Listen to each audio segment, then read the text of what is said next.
Hi everyone. Hope you're all keeping well. Next session. Hope you're keeping well. We'll be chatting to Ralph again.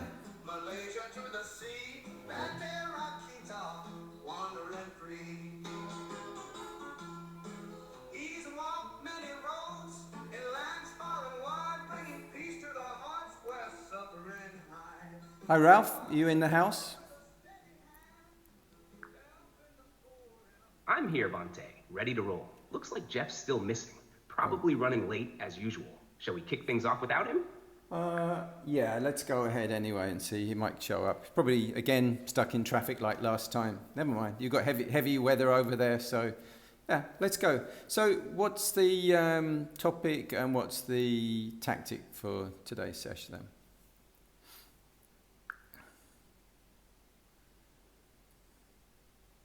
All right, let's go with self-compassion as today's topic. And the Okay. tactic could be body scanning, starting with awareness of physical sensations to cultivate kindness towards yourself. We can dive into how self-compassion isn't just about mental states, but also involves being gentle with how we treat and listen to our bodies. How's that sound to kick things off? Wait, did I hear someone at the door? Oh, maybe this is it. Jeff, is he turned up already, or should we just go ahead with the scan? Maybe he can. Let's start off with this scan, but maybe he can just join in. He's okay. I'll go over the scan. Just flow care for yourself through the body, every atom, and then sense its suffering, and just give a peaceful gratitude and understanding to every single cell.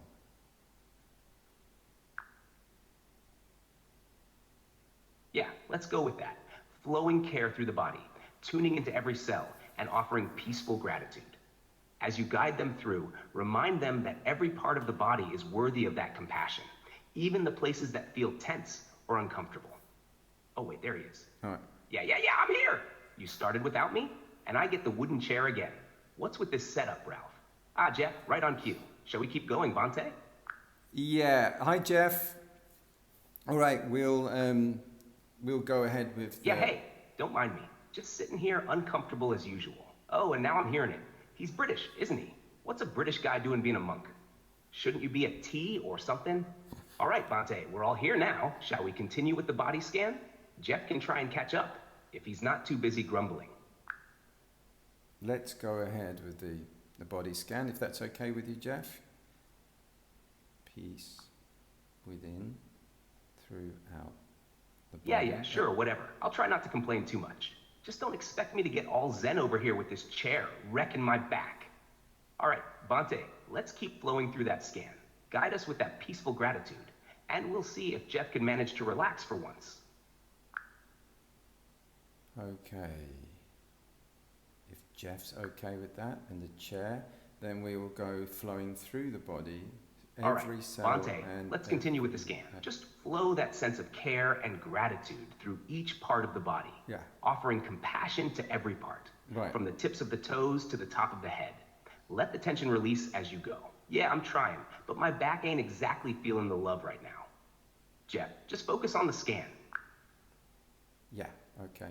So if you settle down into your chair, feel every bone, every part, every particle. Every bone?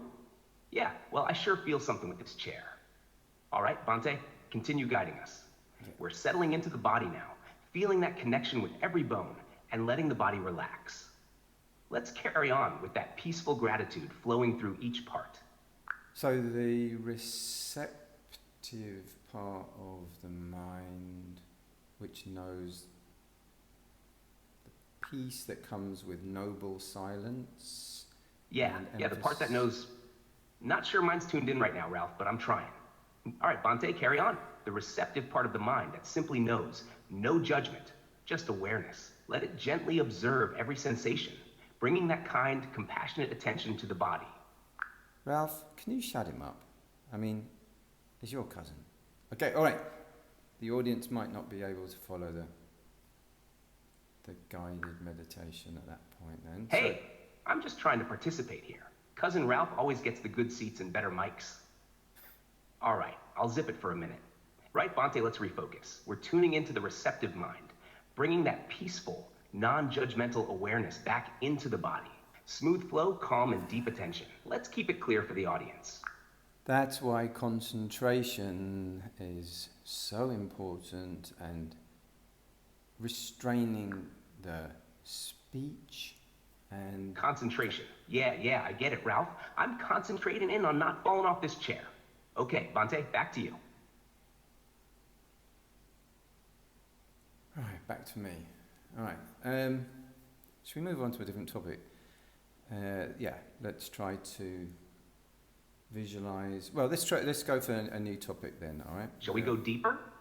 No, let's not try and go any deeper. We got incredibly deep that time. Let's go to a different topic and a new strategy. I think that would probably. So, yeah, that was mindfulness and grounding and self-compassion. I think out of self-compassion for myself, in light of the challenges, we ought to move on to perhaps a new topic. Good call, Bante. Let's keep things light and shift gears. How about we explore letting go of expectations for the next topic? And the tactic could be a simple breathing practice, just focusing on each inhale and exhale without expecting anything from the experience. Yeah, I'm all about letting go, mostly of any hope of a better chair around here. Shall we dive into that, Bante? Yeah, let's go. Let's do that. Okay, you ready? All right, so I'm all set, Bante. Ready when you are. Yeah, I'm here too. Still waiting for that chair upgrade, though. Let's get started on letting go of expectations. Just focusing on each breath, simple and light. Let's not expect any chair. If we're expecting a squashy, soft chair, the hard chair that we've got is going to be a great disappointment and an antagonism. If we're expecting a swivelly chair, the static chair that we've got, be a great disappointment. So often it's our own expectations that we haven't let go of, which makes what we have harder to accept. The joy in the Dhamma comes from... Yeah, I hear you, Bante. Guess I should let go of my chair expectations, huh? Easier said than done. Exactly, Bante. It's those unmet expectations that often cause the most discomfort. When we let go of needing things to be a certain way, whether it's a chair or any part of life, we can start to find peace with what's actually in front of us. The static, the hard, it's only a problem if we expected something different. Letting go makes room for acceptance. Shall we guide the audience through a simple breath focus to practice that letting go? No, let's move on from the guided meditations. I'm feeling a little bit hard concentrating today with the team dynamic. So how about we move on to a different type of topic and an altogether different style of tactic, huh? Something else, a little different from the guided meditation style ones. Got it, Bante. Let's shift gears completely. How about we explore playfulness as a topic? It can be a refreshing way to approach life, especially when things feel a bit heavy. The tactic could be introducing small moments of spontaneity or humor into daily life. Something light, like breaking routines with a fun twist. Playfulness? Oh, I'm good at that. I play with my patients every time Ralph's around with his fancy mic setups. What do you think? I think it's a good idea. I heard a story of a meditation retreat master. There was a 7-day silent retreat, no moving. Nobody was to move.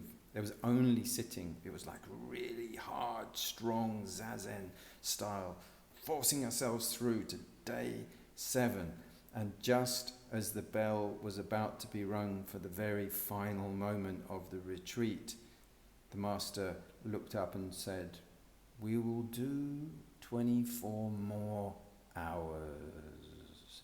And then put the beater for the gong down. And then 5 minutes later said, "Just joking." That's brilliant, Bante. I can only imagine the collective groan when they heard that. It's a perfect example of using a bit of playfulness to shake people out of their expectations. Just when they thought they were free, the twist comes. Yeah, I'd probably be the guy in the back going, wait, what? Another 24 hours? I can barely feel my legs as it is. It's a great way to lighten up even the most intense situations. Shall we dive into how a playful mindset can be a powerful tool in meditation and daily life, keeping things from getting too rigid or serious?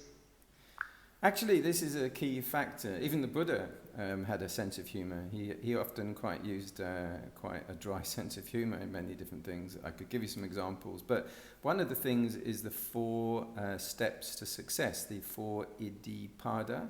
The 4 iddhipada, the 4th one of these is vimamsa, which means a very sort of playful sort of creativity of using a very nimble, flexible mind to reorganize things and adapt things and try out things that hasn't been tried before. And so this playfulness, which is often exemplified by people like Ajahn Brahmavamsa, is an excellent example of that. For example, I heard him say something about where there is a traditional story where there are 5 blind men and they are asked to describe what is this thing before them, and it's an elephant.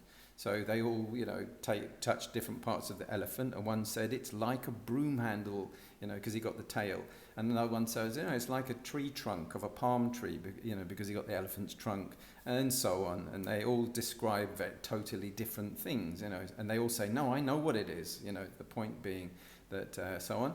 And this is an old story, and most people have heard it. And then he twisted it round where he said there were 5 blind elephants and they were all asked to see, and there was a human put in front of them, and they were all asked with their huge great legs and feet to discover what a human is like. And they all agreed to the same thing once they had explored this squashy thing in front of them. What is this thing like? They all agreed. It's flat. So 5 blind elephants, all there squished this human, and they all agreed to the same thing. That's a perfect example, Bhante. The Buddha's sense of humor, along with the idea of vimamsa, using that creative, flexible mind, is such a key to both spiritual practice and daily life. It's about not taking things too rigidly, but instead experimenting and playing with ideas, like how Ajahn Brahm turned that familiar elephant story upside down. Quite literally.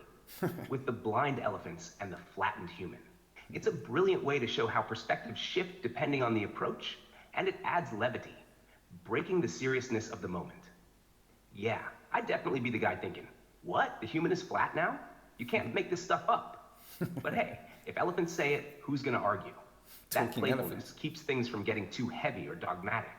It invites curiosity and makes learning fun, even in the midst of something as serious as spiritual practice. Do you think bringing that lightness helps people let go more easily in their own journeys? Definitely, yeah. People definitely have to be able to laugh at things. They need to be able to get to a sense of joy, which is an enlightenment factor. Joy, happiness, equanimity is a sort of strata, like weather. You need to be flying up through the mind states at some point. And also to be able to rein it in as well and control it and channel it or step back. There needs to be enough equanimity. Otherwise, it's just like a river of champagne, giggling and giggling and giggling and bubbling along. No, that's not the path. But to be able to have enough equanimity, to be able to have wit, is often aligned with wisdom. So to be able to see satire, to be able to see irony, to be able to see what is actually quite amusing in a situation, and to be able to see both sides of it, the tragedy and the comedy within the tragedy, and the irony of all these different things. So this is a mark of a master. So yes, humour is extremely important. It's like common sense, but common sense dancing. Absolutely, Bhante. Was said. Clive that James. blend of joy, humor, and equanimity really is what sets someone apart as they walk the path. It's not about getting lost in the laughter, like that river of champagne you described, but about balancing joy with insight. Humor, when used wisely, can reveal the deeper truths in life. It helps us see the absurdities of our attachments and the ironies of the situations we find ourselves in. Yeah, I get it. Like the irony of me sitting here on this hard chair while Ralph gets the comfy one. Real funny, huh? And like you said, being able to hold both the comedy and the tragedy in view, to see the lighter side even within the serious, is such a powerful aspect of wisdom. Wit sharpens the mind, while equanimity keeps it grounded. It's that middle way between taking everything too seriously and being too carefree. That's the mark of true mastery. Would you say this approach helps your students ease into more difficult teachings?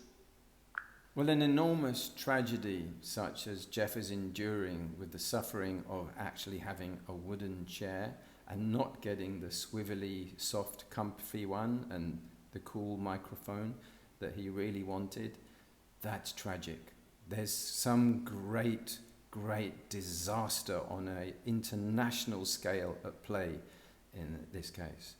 No sarcasm could possibly encompass the pain that man has to endure on almost a daily basis, I'd say.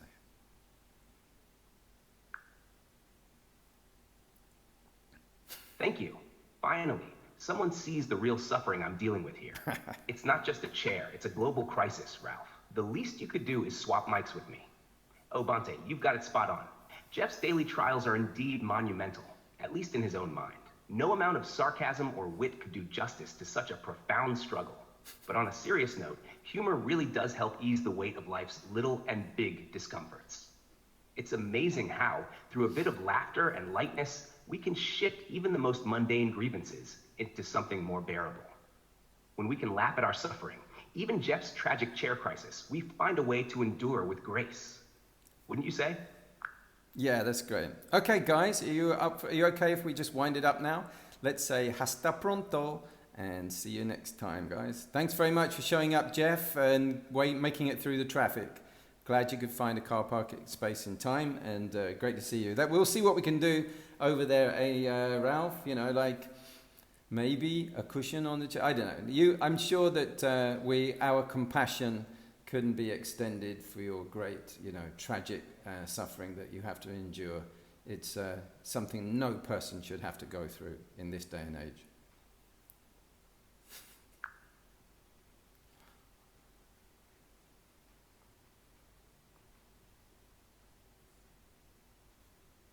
They're not talking to me. Talk to me. Talk to me.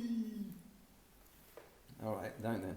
Okay, let's wind it up. I don't think we're going to be able to have the stunning comeback that we thought we might have there. All right, I'm going to call it a day. Thanks once again to everybody. And that's goodbye from me, and it's goodbye from them. It's goodbye from them, and it's goodbye from me.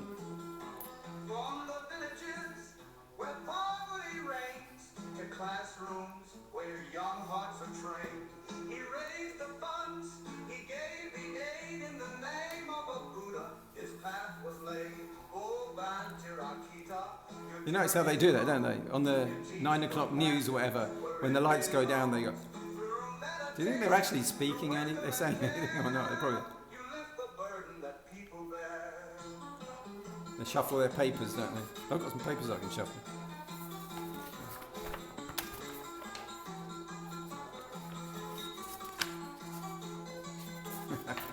Just kidding. Take care. Till next time.